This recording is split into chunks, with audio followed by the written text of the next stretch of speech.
Spiritual ஜோதிடம் TV நேயர்களுக்கு astro KS ஐயங்காரின் பணிவான நமஸ்காரங்கள். வார பலன் 26/2/2024 3/3/2024 வரை உண்டான வாரத்திற்கு மேஷம் முதல் மீனம் வரை என்னென்ன பலன்கள் அப்படின்றத பார்க்கலாம். இந்த வாரத்தின் கோல்சாரம் அப்படின்னு எடுத்தோமேயானால் காலபுருஷ தத்துவத்தின் முதல் ராசியான மேஷ ராசியில் குரு பகவானும், 6ஆம் இடம்னு சொல்லக்கூடிய கன்னியா ராசியில் கேது பகவானும், மகரத்தில் செவ்வாய் பகவான் உச்சம் பெற்றும், கும்பத்தில் சூரிய பகவான், சனி பகவான் மற்றும் சுக்கிர பகவானும், மீனத்தில் புத பகவானும் ராகு பகவானும் இருக்கா.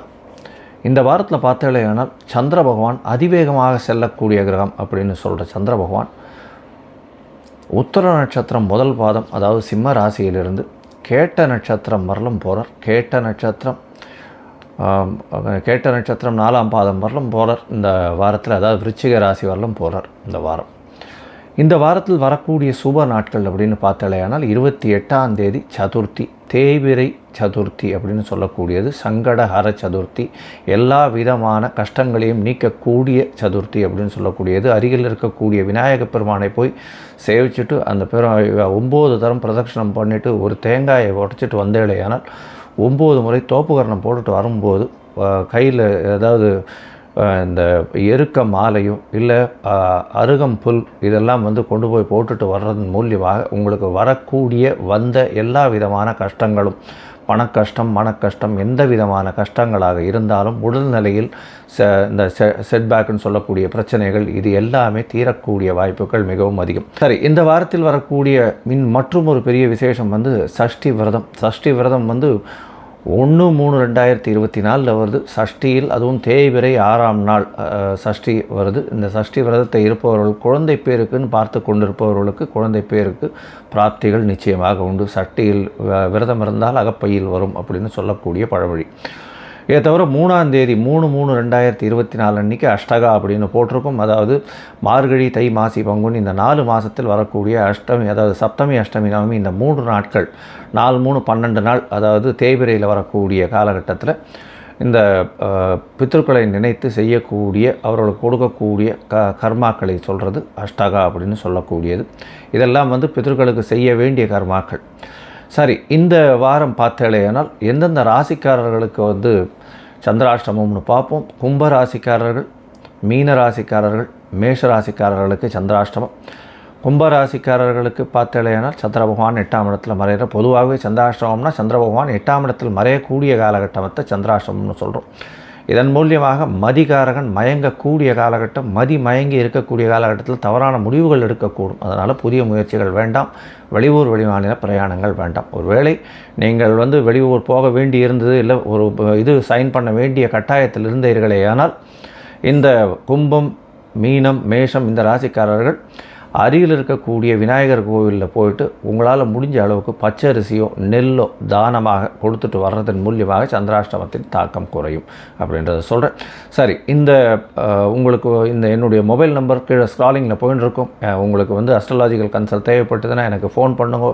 சரி, இப்போ மேஷம் முதல் மீனம் வரை 26/2/2024 3/3/2024 வரலும் உண்டான பலன்களை பார்க்கலாம். கன்னி, உத்தரம், ஹஸ்தம், சித்திரை இந்த 3 நட்சத்திரம் 9 பாதங்களை கொண்ட ராசி. ராசியின் அதிபதினு சொல்லக்கூடியவர் புத பகவான் சமசப்தமத்தில் நீச்சம் பெற்று இருக்கக்கூடிய காலகட்டம், ராகுவோட சம்பந்தம். இதன் மூலியமாக பார்த்தாலேயானால் எதிர்பாலினத்தவரோடு சிறு சிறு பிரச்சனைகள் வரக்கூடிய வாய்ப்புகள் உண்டு. உங்களுடைய ராசிக்கு 7ஆம் அதிபதியும் 8ஆம் இடத்துல இருக்கக்கூடிய காலகட்டத்தினால எதிர்பாலினத்தவர் மூலியமாக பிரச்சனைகள் இருக்கும். பார்ட்னர்ஷிப் பிஸ்னஸில் சிறு சிறு தொல்லைகள் இருக்கக்கூடிய காலகட்டமாக இருக்குது. இருந்தாலும் 7ஆம் இடத்தில் இருக்கக்கூடிய ராகு அபரிமிதமான ஏற்றத்தை கொடுப்பார். வெளிநாடு, வெளியூர், வெளிமாநிலத்திலிருந்து பணவரவிற்கு வாய்ப்புகள் மிகவும் அதிகம். தொழிலுக்கு முதலீடாக வரக்கூடிய வாய்ப்புகள் உண்டு.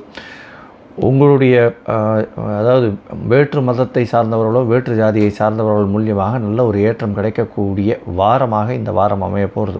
உங்களுடைய ராசிக்கு பார்த்தோன்னா 5ஆம் இடத்துல செவ்வாய் பகவான் நல்ல ஒரு ஏற்றத்தை கொடுக்கக்கூடிய காலகட்டம். ஏன்னா 3/8 அதிபதி அப்படின்னு சொல்லக்கூடியவர் அவர் உச்சம் பெற்று போய் 5ஆம் இடத்துல இருக்கிறதுனால புதிய பதவி, புகழ், அந்தஸ்து, கௌரவம்லாம் வரக்கூடிய காலகட்டம். முயற்சிகள் அனைத்தும் வெற்றி பெறக்கூடிய காலகட்டம். ஏன்னா 3க்கு 3ன்னு சொல்லக்கூடியது 5ஆம் இடம்.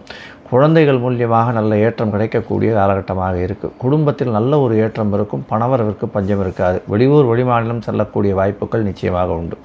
உங்களுடைய ராசிக்கு பார்த்தாலேயானால் 5ஆம் இடத்துல இருக்கக்கூடிய செவ்வாய் பகவானும் சரி, 6ஆம் இடத்தில் சனி பகவான் இருக்கிறதுனால எதிரிகள் அற்ற நிலை இருக்கும். சூரிய பகவானும் 6ஆம் இடத்துல இருக்கிறதுனால எல்லா விதமான எதிரிகளையும் வெல்லக்கூடிய வாய்ப்புகள் நிச்சயமாக உண்டு. உங்களுடைய ராசிக்கு 6ஆம் இடத்தில் 2ஆம் அதிபதி அப்படின்னு சொல்லக்கூடிய சுக்கிர பகவானும் போய் இருக்கிறது பெரிய விசேஷம். அதீத சுபத்துவத்தை கொடுக்கக்கூடிய காலகட்டமாக இந்த வாரம் அமையிறது.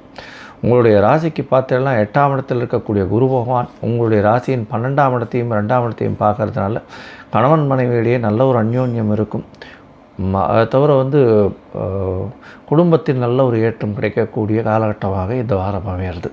இந்த வாரத்தில் உங்களுடைய ராசியிலேயே கேது பகவான் இருக்கிறதுனால உடல் நலத்தில் சற்று கவனமாக இருக்கிறது ரொம்பவும் முக்கியம்.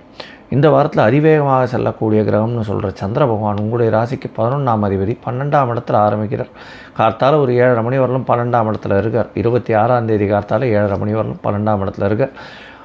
7:30 மணிக்கு மேலே பார்த்தேனால் சந்திர பகவான் 26ஆம் தேதியிலிருந்து 28ஆம் தேதி மாலை ஒரு 7:30 மணி வரலும் உங்களுடைய ராசியிலேயே இருக்கார். சந்திர பகவானோட கேது பகவான் சேர்ந்திருக்கக்கூடிய காலகட்டமாக இருக்குது. உடல்நலத்தில் சளி கபம் இந்த மாதிரியான விஷயங்கள் வரக்கூடிய வாய்ப்பு, தொற்று நோய்கள் வரக்கூடிய வாய்ப்புகள் நிச்சயமாக உண்டு. ஜாகிரதையாக இருக்கிறது ரொம்பவும் நல்லது.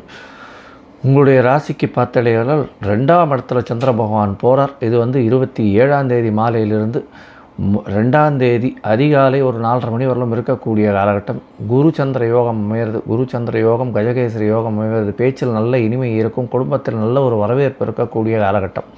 எதை தொட்டாலும் வெற்றி பெறக்கூடிய காலகட்டம். இந்த கன்னியா ராசிக்காரர்கள் அதுவும் அதிவேகமாக செயல்படக்கூடிய பஸ் டிரைவர்ஸு, அது ஆட்டோ டிரைவர்ஸு, அதை தவிர ஃபுட் கேரியர்ஸு, இதை தவிர ஐடி ப்ரொஃபஷனல்ஸு, இவங்களுக்கெல்லாம் பெரிய ஏற்றம் கிடைக்கக்கூடிய காலகட்டமாக இந்த வாரம் அமையிறது. கவிஞர்கள், கட்டுரை எழுதுகிறவங்க, பாடல் ஆசிரியர்கள், இவர்களுக்கு புதிய ஆப்பர்ச்சுனிட்டி கிடைக்கக்கூடிய வாய்ப்புகள் இந்த வாரம் அமையிறது.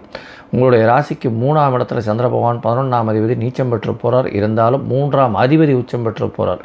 அதனால் உங்களுக்கு பணவரவிற்கு பஞ்சம் இருக்காது. தொழிலில் அதீத லாபம் கிடைக்கக்கூடிய காலகட்டமாக இருக்குது. உங்களுடைய ராசிக்கு பார்த்தாலும் தொழிலில் அதிக இன்வெஸ்ட்மெண்ட் போட வேண்டாம். ஏன்னா 10ஆம் அதிபதி உங்களுடைய ராசி அதிபதி 7ஆம் இடத்தில் நீச்சம் பெறதுனால பார்ட்னர்ஷிப் தொழிலையும் சரி, சொந்த தொழிலையும் சரி ரொம்பவும் ஜாகிரதையாகவும் ஸ்ரத்தையாகவும் இருக்கிறது அப்படின்றது வேணும். இந்த வாரத்தில் இந்த வாரம் 26/2/2024 3/3/2024 வரலும் உண்டான வாரத்தில் ஒரு சுமாரான வாரமாகவே இருக்கும். இருந்தாலும் பணவரவிற்கு தடங்கள் இருக்காது. உடல் நலத்தில் ரொம்ப ஜாகிரதையாக இருக்கிறது நல்லது. நீங்கள் நாமக்கல் ஆஞ்சநேயர் கோவில் போய் ஆஞ்சநேயரை சேவிச்சுட்டு வர்றதும் அவருக்கு ஒரு வெண்ணகாப்பு சாத்திட்டு வர்றதன் மூலியமாக உங்களுக்கு இந்த வாரம் மிகவும் ஏற்றத்தை கொடுக்கக்கூடிய வாரமாக அமையும்.